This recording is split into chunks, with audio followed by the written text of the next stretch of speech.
किसान मजदूर संगठन एक बार फिर से अपनी आवाज बुलंद करने जा रहा है और किसानों के मुद्दे उपचुनाव से ठीक पहले फिर से उठने वाले हैं। हमारे साथ ठाकुर पूरन सिंह है।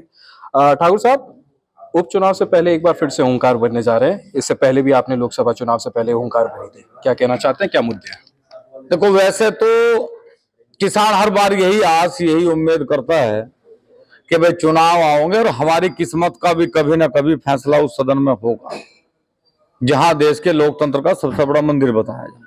बार बार किसान ये प्रयास करे, चुनाव से पहले अपनी बात रखें, चुनाव तक ये बात जावे, ये मोदी तक जावे, देश के प्रधानमंत्री तक जावे। और हम भी यही प्रयास करें कि वो 10 सीटों पे नहीं, पूरे भारत में जब भी चुनाव है हम बार बार ये प्रयास करें कि हमारी बात वहां तक जा।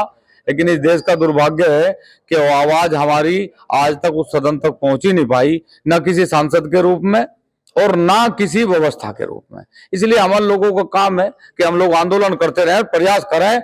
एक दिन ऐसा जरूर आवे कि हमारी आवाज वहां तक चली जा और इस देश का किसान मजदूर भी संपन्नता से जीवन यापन कर सके। लेकिन आपने कहा कि आपका आवाज पहुंचाने वाला कोई सांसद नहीं है, अभी आपने कहा, तो आपके इशारे पे तो मुजफ्फरनगर के सांसद बने। हमारा इशारा तो नहीं कह सकते, हम अपना इशारा तो नहीं कह सकते, लेकिन लोकतंत्र की मर्यादा है ये। और लोकतंत्र में कभी कभी हम लोग ये फैसला लेने का प्रयास जरूर करें कि जब कभी तानाशाही या हर धर्मिता की व्यवस्था ज्यादा बढ़े तो फिर हम लोग प्रयास करें कि लोकतंत्र में हमारे पास एक चीज तो है, आवाज हमारी वहां तक कितनी जा रही है तो आज तक हमें पता ही नहीं लगा। लेकिन हाँ, लोकतंत्र की ये तो इतनी खूबसूरती है, ताकत है कि वो जिसे चाहे उसे सदन में भेजने का प्रयास तो जरूर करे, लेकिन वहां जाने के बाद फिर पुजारी हमारी बात नहीं करता, बस वो वहां फिर मड़ाई मारने का काम करे। ये हमें दुख है। तो अभी तक आपकी बात अभी रखी नहीं है, क्योंकि आपने लोटा नमक कर दिया था कि इस बार समाजवादी पार्टी के जो प्रतिनिधि थे, वहां पे उम्मीदवार थे हरेंद्र मलिक, उनको जिताने के लिए आपने लोटा नमक करा था। उन्होंने अब तक आपकी आवाज रखी नहीं है। नहीं, वैसे तो पूरे देश में सभी लोगों को पता है कि पूरे देश में इस बार चुनाव जो हुए वो बहुत ही लोकतंत्र ने अपनी मजबूती का परिचय दिया। लेकिन दुर्भाग्य ये है कि अभी तक भी सदन भी चला, सारे काम हुए, लेकिन किसानों को कोई राहत अभी तक नहीं है। जो लोग जीत के गए और उन्हें ऐसा लगे कि हाँ भाई ये हम लोगों की वजह से उन्हें कुछ थोड़ा बहुत सहारा मिला, तो वो किसान की बात कहें, किसान की बात सदन में रखें। हमारा ये भी हमेशा प्रयास है। क्या मुद्दे रहने वाले हैं इस बार? मुद्दा यही है, देखो, कृषि ऋण माफ की पहले से हमारी रही बात कि एमएसपी की गारंटी हो, कृषि ऋण माफ हो, 16 लाख करोड़ उद्योगपतियों का सरकार ने माफ कर दिया, किसानों का कर्जा माफ नहीं है। ऊपर से सरकार ने कहा बिजली फ्री देंगे, बिजली फ्री में भी 1045 यूनिट फ्री कर दी। 100 रुपए घंटा का पानी किसान कैसे चलाओगा? बच्चे बेरोजगार हैं, बच्चों को रोजगार नहीं मिलता, वो बड़ी बड़ी डिग्रियां लेके घर बैठे। और दुर्भाग्य ये है कि हम लोग जमीन बेच के, दूध बेच के, फसल बेच के उन्हें पढ़ावें और फिर वो वहीं हमारे बीच में है। तो सरकार से हमारा ये भी हमेशा आग्रह रहे कि जो बच्चे बेरोजगार हैं, सरकार जब तक उन्हें सुनिश्चित नौकरी नहीं कर सकती, 15,000 रुपए मासिक उन्हें बेरोजगारी भत्ता दे, जिससे वो अपने आप को सुरक्षित महसूस करें, सम्मानित महसूस करें।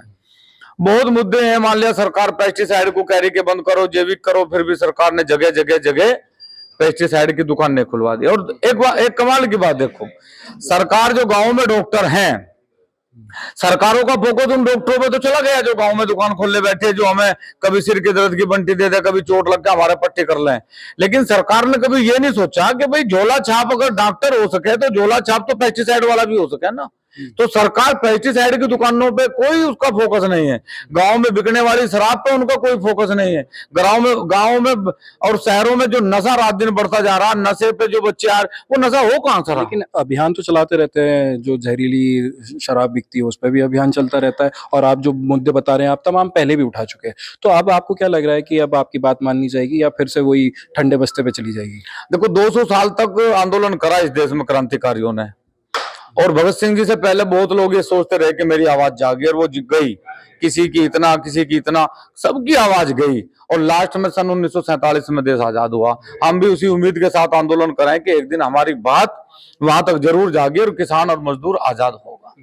जैसे लोकसभा चुनाव हुए थे, इससे पहले आपने आवाज उठाई थी कि ठाकुरों को टिकट नहीं मिल रहा है। क्या अभी भी यही है? उपचुनाव में 10 सीटों पर उपचुनाव होने वाले हैं यूपी में। नहीं, मेरा तो, अगर आप सारे इंटरव्यू मेरे देखोगे, मैंने एक इंटरव्यू में भी ये नहीं कहा कि ठाकुरों को टिकट मिलने चाहिए, बल्कि मैंने ये कहा कि मैं तो चाहूंगा एक भी ठाकुर को टिकट न मिले। क्यों? मेरी लड़ाई तो सिर्फ ये थी कि जो लोकतंत्र में सरकारें बड़ी जातियों के साथ भेदभाव कर रही, जो बड़ी जातियों को आपस में लड़ाने का काम कर रही, उसमें सरकार एक कानून बनावे कि देश के लिए जिन क्रांतिकारियों ने बलिदान दिया, जिस राजा महाराजाओं ने बलिदान दिया, किसी भी राजा की मूर्ति के सामने किसी को भी जाति सूचक शब्द लिखने का अधिकार ना देवे, सरकार कानून बनावे।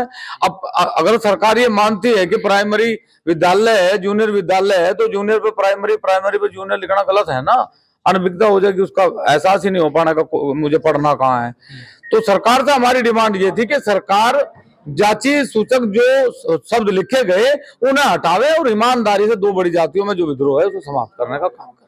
तो आपको लग रहा है कि विद्रोह अब समाप्त हो चुका है? हाँ, बहुत हद तक अब जातियां आपस में समझ चुकी, वो हमारे भाई हैं, वो बहुत नजदीक सब सारी बात समझ गए, क्योंकि हमें जो कौन भाई है? गुज्जर जो हमारे भाई हैं वो बहुत गहराई से समझ गए, और हम भी इस बात को अब समझ गए बहुत कि ये राजनीतिक लड़ाई है। अब किसानों के मुद्दे हैं मेन। अब ये किसानों के मुद्दे हैं, और उस किसानों के मुद्दे में सिर्फ हमारा किसान का कर्जा माफ हो, किसान के बच्चों को बेरोजगारी भत्ता दिया जा, रोजगार दिया जा, 60 साल की उम्र में किसान को पेंशन मिले, ये सब हमारे मुद्दे हैं। गन्ना भुगतान अभी तक नहीं हुआ, चाहे वो रमाला शुगर मिल हो, चाहे वो बजाज शुगर मिल हो, 14 शुगर मिल है, किसानों के बच्चे दर दर की ठोकर खा रहे, लेकिन भुगतान नहीं हुआ। तो हमारा है कि भाई इस सारी चीजों पे सरकार ध्यान करे, नहीं तो आंदोलन तो होगा, और हम अपनी बात को हमेशा कहते हैं। आंदोलन कब से है, कहाँ से लोग आने वाले हैं, और क्या बात संदेश जो सरकार को पहुंचाना है? 23 अक्टूबर को किसान मजदूर अधिकार महापंचायत कमिश्नरी पे है, मेरठ कमिश्नरी पे, और उसमें अलीगढ़ से, बुलंदशहर से, हापुड़ से, बिजनौर से, सहारनपुर से, मुजफ्फरनगर से, शामली से, मेरठ से, सभी जगह के किसान वहां पहुंचेंगे। और यदि प्रशासनिक अधिकारियों के द्वारा हमारी बात को सही तरीके से नहीं सुना गया, हमारी बात सरकार तक नहीं पहुंची, और जो इनके स्तर के मुद्दे हैं उनका समाधान नहीं हुआ, तो फिर आंदोलन निश्चित रूप से लंबा चलेगा। ठीक है, बहुत बहुत शुक्रिया बात करने के लिए। ये थे हमारे साथ किसान मजदूर संगठन के राष्ट्रीय अध्यक्ष ठाकुर पूरन सिंह, जिनका ये कहना है कि 23 अक्टूबर से आंदोलन छेड़ने जा रहे हैं, और किसानों की मुद्दे को अगर हल नहीं किया गया तो आंदोलन लंबा चलाएंगे। अनमोल शर्मा, टीवी 9 उत्तर प्रदेश, मेरठ।